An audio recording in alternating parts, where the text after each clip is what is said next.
welcome to the newspaper review here on TAF TV, where we do it the street way.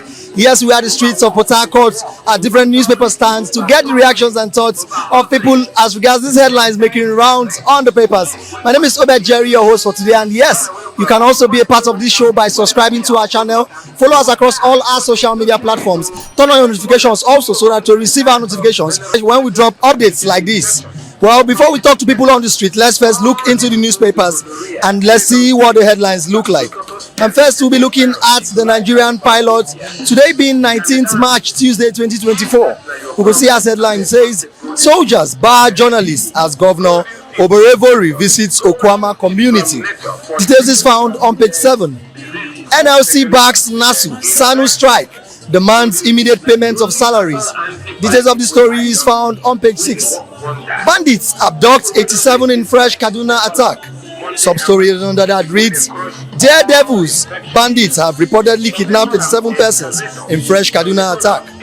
Attack occurred in Dogon Norma village in Kajura, local government of the state. They also looted some shops, houses, carted away valuables, as CDS assures that all abducted people in Kaduna would soon be rescued. This is of this story is found on page 4, and this is still talking about the persons abducted in Kaduna.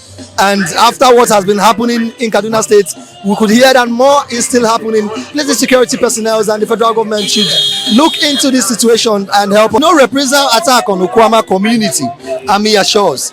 Details of the story is found on page 6. Appeal court dismisses Nnamdi Kanu's suit against police, DSS. Details is found on page 9. Our legislative agenda will enhance standard of living, says Akpabio. Details is found on page 7. Court orders Binance to provide data of traders on platform to EFCC. Details of the story is found also on page 6, and that's all we'll be taking on the Nigerian pilots. And moving on, we'll be looking at the Nation's newspaper. We can see here it says, and moving on, we'll be looking at the Nation's newspaper. You can see here it says, Army to Delta community, identify slayers. Army to Delta community, identify killers. The slain 17 unveiled. This is found on page 2. Court dismisses Kanu's appeal on unlawful arrest, detention. Details is found on page 3. 5 to die for killing Rivers Vigilance Group personnel. Details is found on page 26. Otuaro takes over as PAP boss. 86 abducted in Kaduna. Details is found on page 27 and page 5 of the Nation's newspaper. And that's all we're taking on the Nation's newspaper. And lastly, we'll be looking at the Punch newspaper. We can see a headline here. It says, dollar supply rises to $11 billion. Naira closes 1,572 Naira per dollar. Details of this story is found on page 21. Cable cut. Telcos pledge 100% voice data service today. Details is found on page 22. Reps summon Edun RMAFC over judges poor pay. Details is found on page 9. We see at the main story here. It says, soldiers killing, Army, Delta community differ over reprisal as troops arrest 20. Sub-story under that reads, Army accuses community of complicity. DHQ releases photo. Names of fallen soldiers. Details of the story is found on page 2. Okpebolo receives Tinubu's blessing to unseat PDP in Edo. Details is found on page 20. Protest as Delta Task Force allegedly kills 2 motorcyclists. Details is found on page 5. Otuaro takes over as Presidential Amnesty Program boss. Details is found on page 9. 5 sentenced to death for killing Rivers Vigilante commander. Details is found on page 5. Akwa Ibom, man held for allegedly macheting 90-year-old grandma to death. A very sad one. Details of the story is found on page 5, and that's all we'll be taking on the Punch newspaper. Now let's get to see the reactions of people on the street. Let's get to hear what they have to say as regard these headlines. Like your thoughts on the Nation's newspaper that says, Army to Delta community identify killers. This is following up the updates that we saw that 16 soldiers were killed in Delta State due to land dispute. It's a shame that a very big one. Our military or the soldiers or the Nigerian army personnel, they don't work according to the rule of engagement, because in so many places you see soldiers interfering with civilians matters, even community issues, land clashes, communal problems. You know, you see the way they brutalize civilians. It's not good. this is democracy and this is the 21st century. The soldiers, Nigerian soldiers, should try and be professional in their dealings, because I've experienced a lot with them. Even when you are right, they try to undermine your right, they try to victimize you. It's not fair. It's not fair.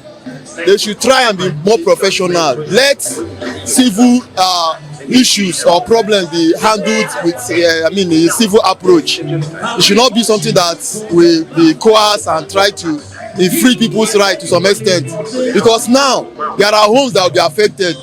There are people who do not know anything about this communal clash that will be affected. So we see that some houses were burnt down. Yes, it's a wrong approach. It's a wrong approach. They should have, arrested the murderers and bring them to book instead, or follow the due process, the legal process of doing things. In developed countries, things are not done like this. Soldiers are expected to protect our territories, our borders. That is their major work, not coming to fight civilians, unarmed civilians. Exactly, like the rule of law states that it is the police that is supposed to indulge in these kind of issues, not even the military. Yes, actually, it's the duty of the police, not the military, not the army, not soldiers. So this is more of police work. Police should take up this responsibility. That's my intake about it. Now, about these persons, they said they conducted some arrests to investigate them, to find out what really happened and how to catch these people that killed these soldiers. Now we know that we are in Nigeria. Sometimes those persons that have been arrested are innocent. They end up not being released or being put to prison, or some of them they will say they will grant them bail on specific amounts. What do you have to say about that? Remember that some of them are innocent. What I have to say, you have almost said what I wanted to say. The people that will be arrested right now will be innocent people. It will be people that knows nothing about this incident. Those are the people that will be arrested. That is how it works in Nigeria, honestly. The people that will be arrested and probably be prosecuted will be people that have no knowledge of what actually happened. Because hardly will something happen in an environment that involves killing, and would the killer stay there? They would flee. No, the killers must have gone very far. They may not even be in Delta State. Maybe somewhere at Cameroon or in any nearest border. They will not be around. They may not even be around Nigeria now at the moment. Okay, so now at the moment, do you have any suggestions or advice to the federal government on what to do about this issue? The advice I have to give to the federal government is to educate our military more, to try and be professional in their. They should always follow the rule of engagement, especially when it has to do with the public, with civilians.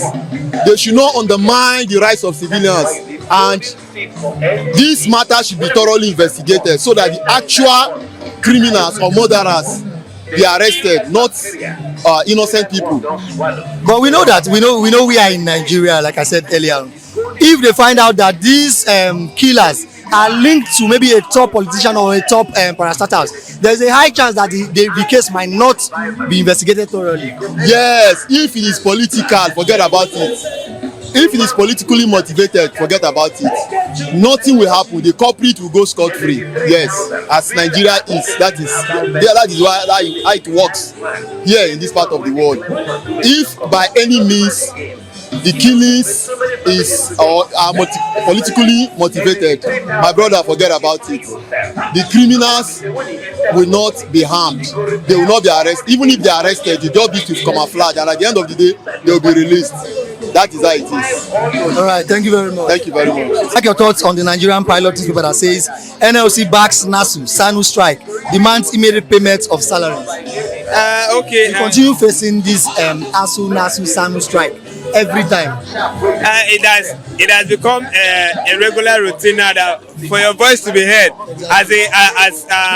as a working body in Nigeria, for your voice to be, you have to strike. So this is like a routine. But at the end of the day, I don't think it finally yields any good results, because the end product of strike, the demands are not always met.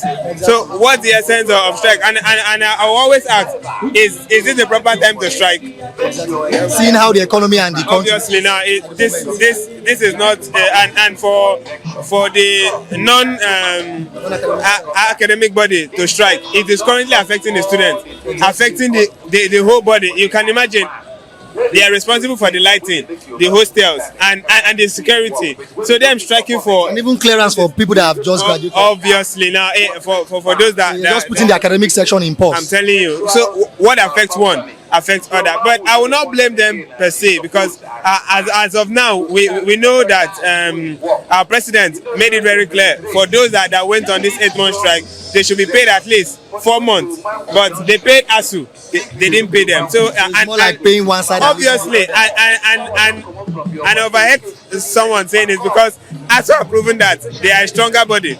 So they are proven to be unbreakable. That's why they pay them first. So at this point, I feel the non-academic staff, they feel they are being left behind. So it's more like they alleged, somebody was alleging that the federal government does not rate these non-academic staff. Obviously, that's what it's showing now. Is because at some points where in one body, because this for the fact that they are different, they are all operating on the same system. What affects one affects the other. So for the fact that you're paying one person and not paying the other, that's completely wrong. Just like what the president said, Ibrahim Mohammed, that's some kind of favoritism, that they're actually favoring one side than the other and leaving them at. So in as much as I'm not agreeing to the fact that their timing of going for this strike is wrong, but their reasons for the strike is worth the stress. But what's your take on going on strike and still wanting to get paid for those months when you did not do your work? You know, our past government said no work, no pay, and that's why they are emphasizing that they have paid their own part. They have played their own part, but government have not actually healed to their own demands. And it's very funny that the Minister of Labour said he's not even aware of this plan. Exactly. Funny enough, so it's more like the academic and non-academic unions are just like a joke. Obviously, and the president of SANU said he had earlier issued a kind of warning, a 7 days notice that they'll be leaving on strike, but he didn't get any formal response. So okay, now seeing how the academic system is, do you think it needs restructuring at the moment, maybe so that maybe they won't be embarking on this strike? Because I feel like if the academic union, like the university angle, is yielding high fruits on the lives of youth and Nigeria in general, that the government will give them more attention. Okay, and like you mean they should like restructure the system, have a steady. You could see there are some schools that sell their degrees. Obviously, okay. And so it's making like being a graduate makes it look like a child play thing. Like the government does not like value them that much. Now, see, if the government tends to place value on education generally, education will be valued. In this country, we can boldly tell you the reasons why we have more graduates and less jobs is that the government generally don't pay attention to the things of education. Rather, we talk about politics. We talk about, but we forget that 80% of politicians are graduates. They all came out from school, so the attention should be drawn to education first before we think of restructuring. It should start from the top to the bottom, because the bottom can actually raise the shoulder to the top. So it should start from the top. We should actually build up from the top and get down there. All right. It will be a better way. All right, thank you very much. All right, this is where we draw our curtains for today. You've heard everything that was discussed here. If you have anything to add to it, or you have a very counter opinion, please slide to our comment section and drop your comments. Do not subscribe to our channel if you are yet to subscribe. Turn on your notification button. Connect with us across all our social media platforms. Of course, we'd like to connect with you. We'd like to hear your feedbacks as regards these stories making rounds on the papers. My name is Obed Jerry, your host for today, and this has been the newspaper review here on TAF TV. See you next time.